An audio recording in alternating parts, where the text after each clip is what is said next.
Welcome to another episode of Toot Your Own Horn Music Matters. Today I'm here with Víctor Carrión Morales.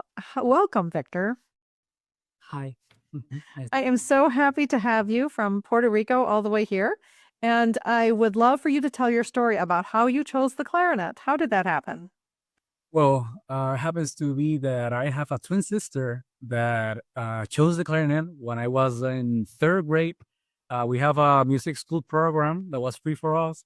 And as usual, brothers is not the thing that we fight for everything. But at that point, I want to play saxophone, but they don't have it. So my sister picked the clarinet, and I said, really? I will pick the clarinet as well. So that's how it started. And then I play like for 3 years. My clarinet teacher played flute and saxophone as well. So he told me, if you play saxophone or Santa Claus give you a new saxophone, I can teach you. So I start on clarinet 3 years after I play saxophone, and then I came back because probably the coordinator of all the programs around the island hate the saxophone. So I didn't have a choice, so I have to come back to the clarinet. So at this point, so yeah, it's been a incredible journey. Wow. And so when you came back, were you competitive with your sister, or how did that work out at home? Like, were you both playing, or what happened? Well, my sister played well, but she wasn't competitive in this sort of manner. I really like to play music. She was probably just okay. Let's hang, let's chill. So yeah, she can do the work, but wasn't passionate about it. Right? I was the one that once I began to do it like every single day, I was thinking, okay, this is good. I like this. So yeah, I Awesome. was probably right. And so by the time you quit playing the saxophone and came back to the clarinet, had she already stopped? No, She was still went playing. like yeah, we Yeah. went like for 6 years. Then the program got stopped because of money and government changes. And then it's funny because I always say that is if I was like jumping from a cliff and then just arriving in the other place because the music program fell, and then I probably think, yeah, here we have Escuela Libre de Música, Free School of Music, the one that Ricardo Morales studied and many grades. So yeah, that program stopped, fell miserably. So I was really sad at the moment. But then the Escuela Libre de Música was probably the only place that I can continue my journey. So I auditioned. There was only one spot for 11th grade. There was a high school. And I remember there was a girl that I, at this moment, don't know and haven't met, my sister and me. And I won the audition. So I get into the Escuela Libre de Música de San Juan. That's probably the most famous school here. And then, well, I got into the symphony orchestra, and I have the privilege to play at Carnegie Hall with that symphony and win gold for Puerto Rico. So it was probably around like 2011. So yeah, my teacher, I probably have like 4 teachers in all that journey. But my sister, she used the clarinet for paying their studies because she studied other things, more like a public relations or hotel administration. But here we have in some universities the possibility to, if you play an instrument, you can be part of a band and they give you money. Awesome. For myself, I got into the conservatory. So when you got into the conservatory, it was a done deal because you knew then you wanted to really play. Yeah, the thing is that I always tell everyone that the first note that I play at Carnegie Hall, a Sexton Hall, probably that changed all my life. Like, was really special. So once I came back, it was like, Okay, I think the only thing that I'm good at probably is playing clarinet. Let's go with this, and hopefully it will work. So, yeah, I begin my undergraduate with my dear beloved Professor Kathleen Jones, 2011 until 2016. Mhm. And then what? What happens when you got done with Kathy Jones in the school? What happened to you then? So I did before I graduated. I did two festivals. One was a Tijuana Summer Music Festival, Nashville, Tennessee, in 2015, and then 2016 Round Top Festival Institute in Austin, Texas. Like great festivals, both. So once I finished my undergraduate, I began to apply for masters. This is more like a story that I probably haven't told like not many people, but it's cool right now. So I began to apply for USC, Michigan, Rice University. I remember that I got like sadly twice and in the wait list for Rice, like 2 years in a row. Michigan, I did an audition, and UT Austin was my graduate school. So 2017, I got into UT Austin Butler School of Music with my other dearest and beloved professor Jonathan Gunn, ex-principal from the Cincinnati Symphony. And then this is like a probably sad story, but once I began my master's, probably 2 months or 3 months after, Hurricane Maria hit the island. So that probably changed everything. I haven't, well, at that point, I didn't know about my family like for 3 weeks, like no communication. It was like complete chaos. Well, I was at Austin, yeah. And so the thing, I have to probably left a lot of jobs and gigs and freelance stuff and teaching stuff when I was in my master's. So when the Hurricane Maria hit the island, I probably began to think, okay, this is really what I want. Being so apart or far from Puerto Rico, and the fact that well, I didn't probably have a stable job, but I was doing a lot of things and just hang those things in a spot and then came back and be nowhere. And again, if someone call you and you're not here, next in line. So I got hit really hard because when I reflection and remember what was the thing that I wanted to do that was be the principal clarinet of the Puerto Rico Symphony Orchestra. I I really said to me, okay, this is really what I want. I don't know if I probably can be 2 years here, so apart. A lot of things are going on in Puerto Rico, and I did probably the unthinkable. In November, probably first week of November, I just told my professor that I will pack my stuff and I will come back to Puerto Rico. I I postponed. I paused my masters, and the things that well, being apart from your country is probably not a thing that a lot of people say, but it's hard. And the language, the culture, the people. Even though I did a couple of festivals and I share and connect with a lot of people, uh, probably I understood at that point, living there like 4.5 months, that for me it wasn't the right decision. So again, with a big smile, it's like you know what, I'm not happy here, and it's okay. So I packed my stuff. I called my mom. I called my dad. I booked a flight and came back. I remember return probably second week of November, and I remember being here with no light, no water.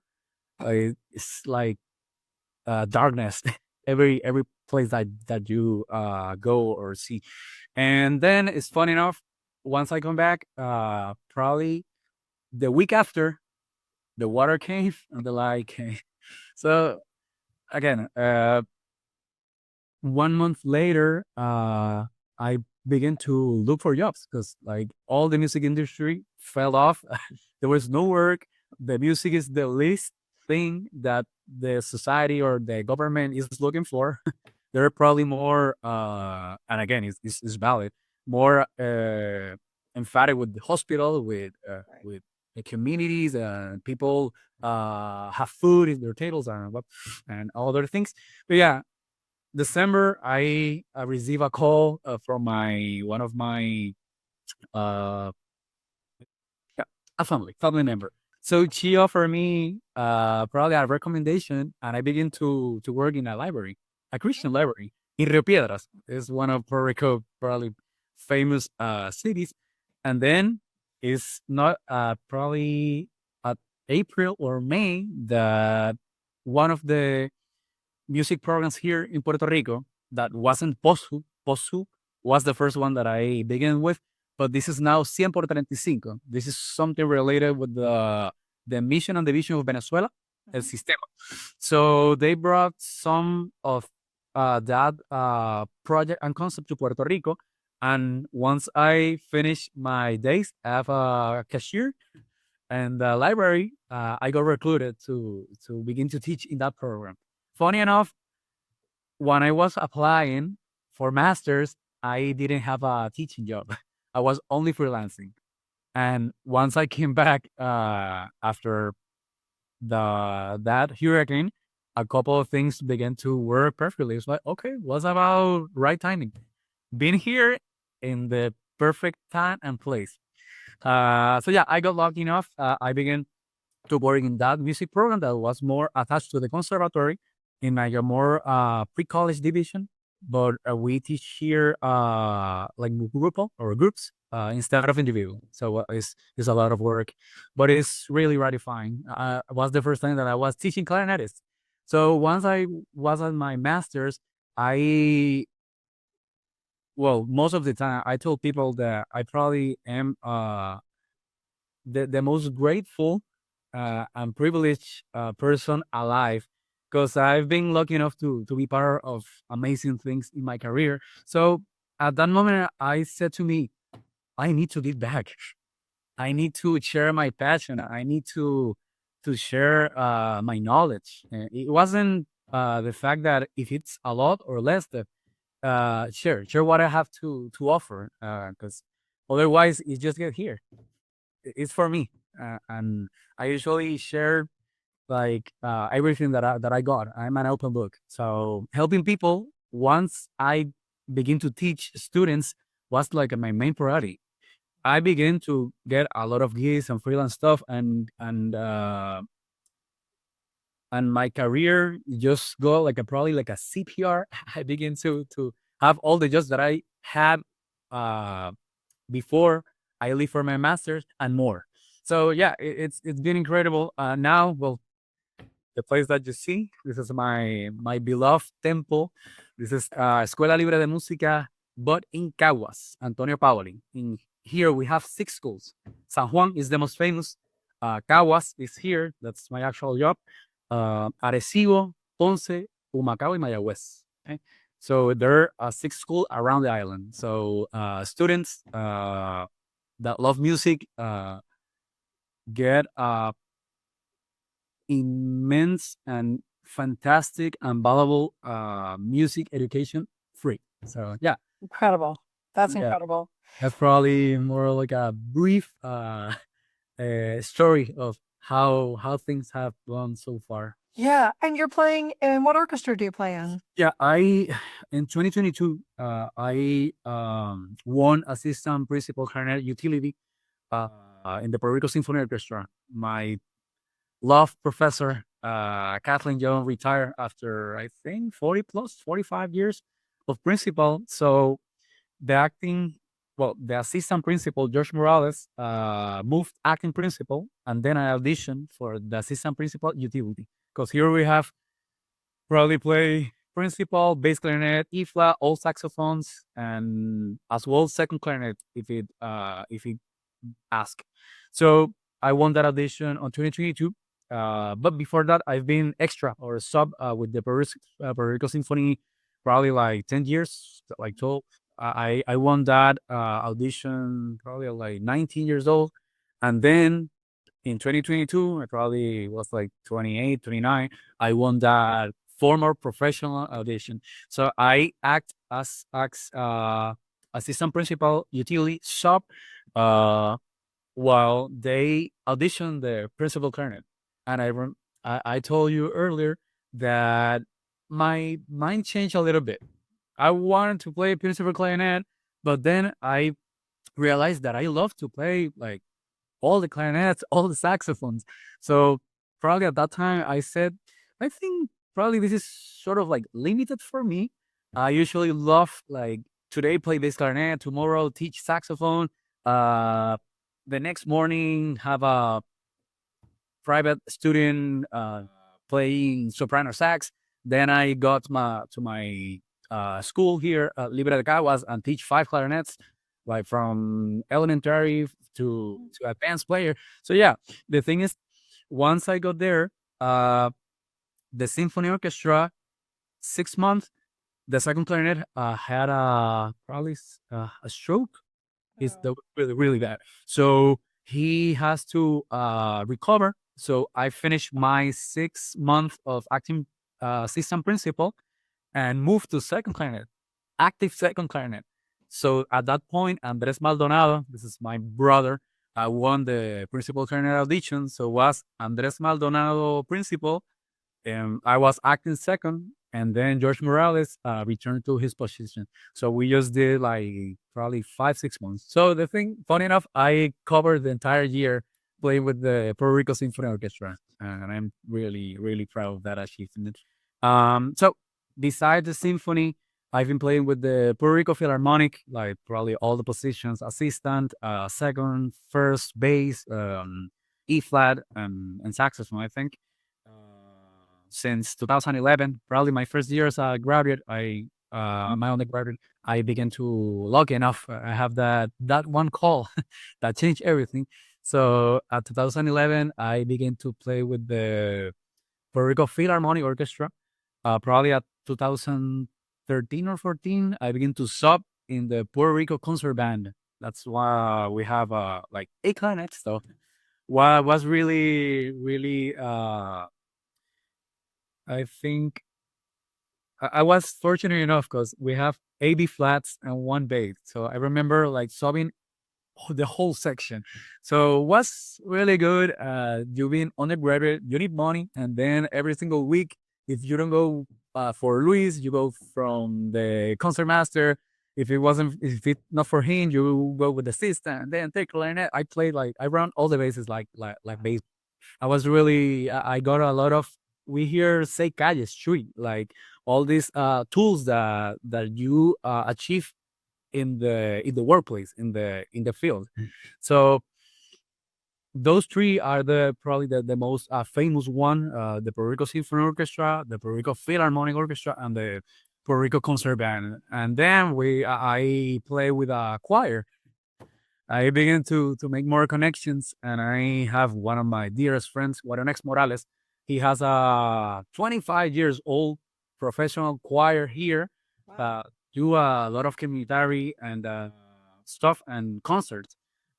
More, I would say, more traditional and like Bach, like new works. He's composer as well, and the other co-director, this Daniel Tapia, have a wonderful choir. So they both work like extremely well. And the thing is that what our next add me to that profile of sound and possibilities. So I begin to work with a choir. I record with them. I travel with them. And the thing is that here at this point, I've been just like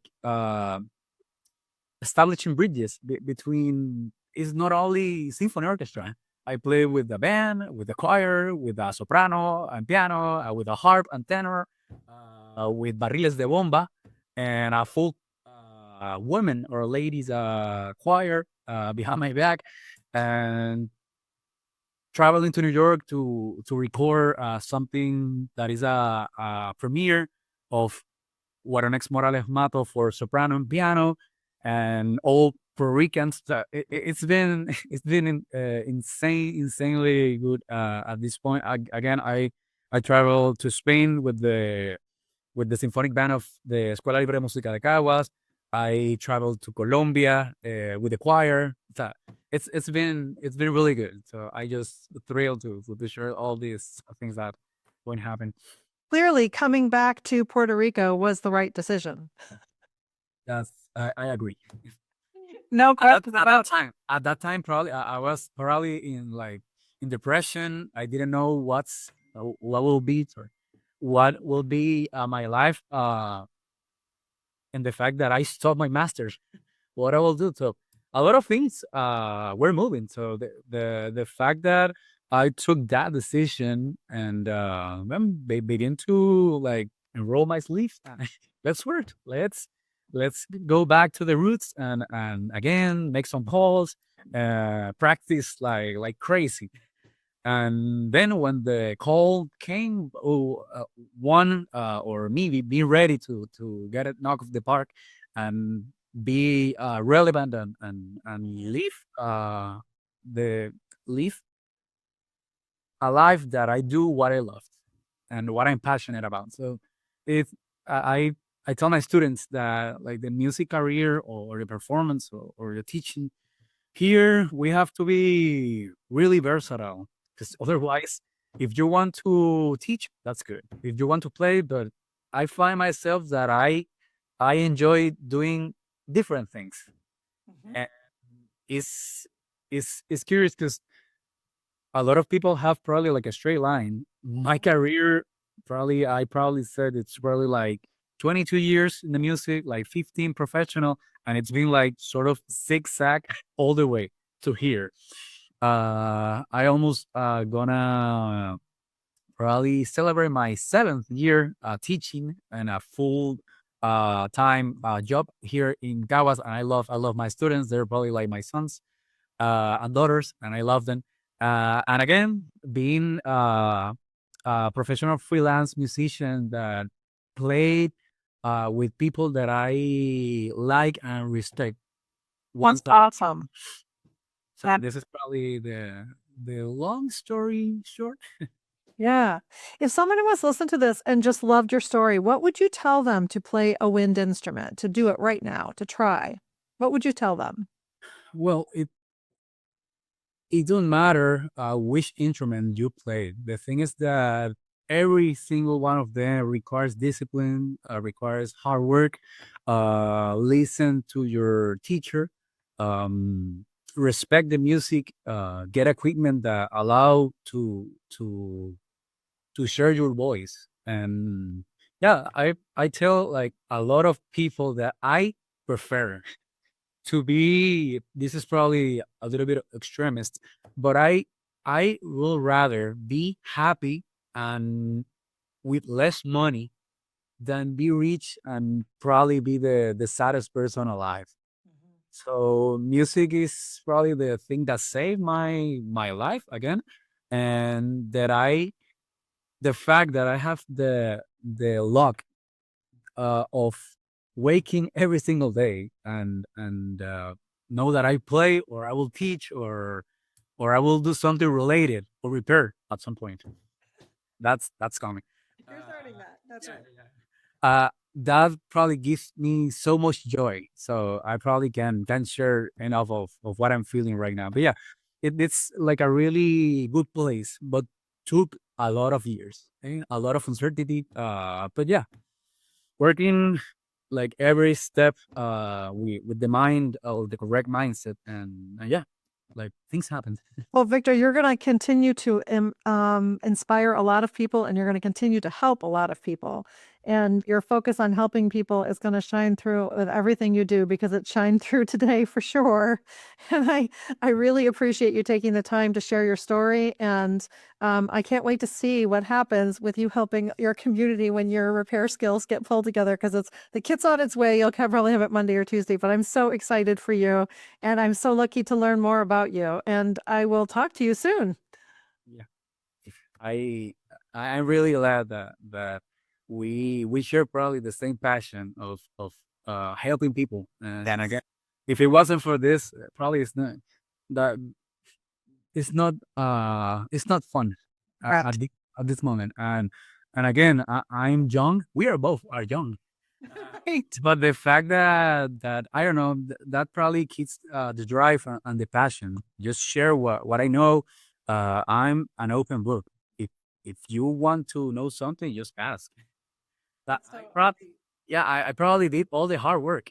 I Now, think you probably have. yeah, I had my high, my lows, but we're here. We're happy. We have health. We are surrounded by music, with people that respect the things that we do. So I just cannot express how happy and blessed I am at this moment in my life. Well, for someone who doesn't speak English every day, it's pretty remarkable how well you speak. Oh, thank you. I didn't practice. You push Thank me. you for not being afraid to do this because your English is really good and my Spanish is not so good. I try. I try. Probably the last time that I talk in English was right at my master's, 2017. So I have probably like 3 persons that I talk in English. So you're one. Well, thank you for doing that with me, and I will talk to you soon. Cool. I'll see you later. Enjoy your day. Bye. Bye.